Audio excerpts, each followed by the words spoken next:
The stabbing spree that killed two people in downtown Denver over the weekend has folks understandably on edge, even as violent crime in the center of the city is down from its spike a few years ago. Our Mark Salinger went to the 16th Street Mall today to talk about perceptions of safety. How's your day going so far? Good, how are you? Good. After more than 15 years in business, Jared Perot has a solid perception of his neighborhood. And there was a balance on that today. Okay. The owner of 5280 Custom Framing also understands there's work that needs to be done. I love Lodo. Yeah, it's a special place. Especially after the stabbings that happened nearby this weekend. When something like this happens, it's kind of a setback. Jared is part of the Lodo Business District. He understands the view some people have about the area. He disagrees with it. I think the perception is the downtown is unsafe. Nobody wants to come down here anymore. The perception of people like E.J. Hollins. It's not safe down here for two people to be killed in 2 days in a row. There's a problem. She works off the 16th Street Mall and started driving to work after the recent violence. This should not have happened, and it happened 2 days in a row. Cops flooded 16th Street today for extra patrols. They're working to make people feel safe again in an area the mayor says is already far safer than it used to be. We saw a 23% reduction in shootings.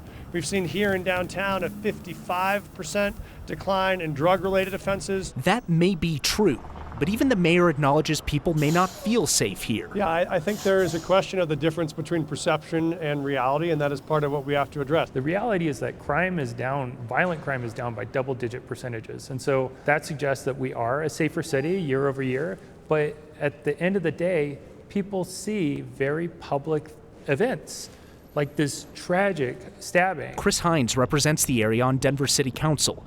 He says the pandemic pushed people away from the 16th Street Mall.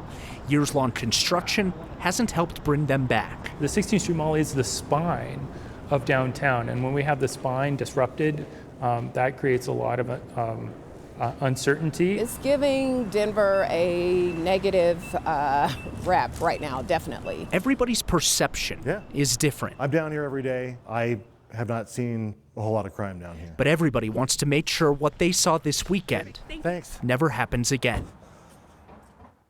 Year over year, the number of violent crimes in downtown and Lodo have gone down recently. In fact, 2024 saw the lowest number of violent crimes committed since 2020. That's according to Denver police data. The mayor and police chief called this an isolated and exceedingly rare incident yesterday, Kyle. And right, it can be isolated and rare and still just horrifying for people. Right. And you think about the folks who try to make a living working downtown. Businesses, absolutely. Right? I mean, so many of the offices cleared out for the pandemic, didn't come back. Then you've got this construction project, which I'm sorry, has just been a mess for years. And they're hoping that they can get to the other side of Yeah. it. They're pouring in hundreds of millions of dollars into this. It's expected to wrap up the construction in fall of 2025, so this upcoming fall.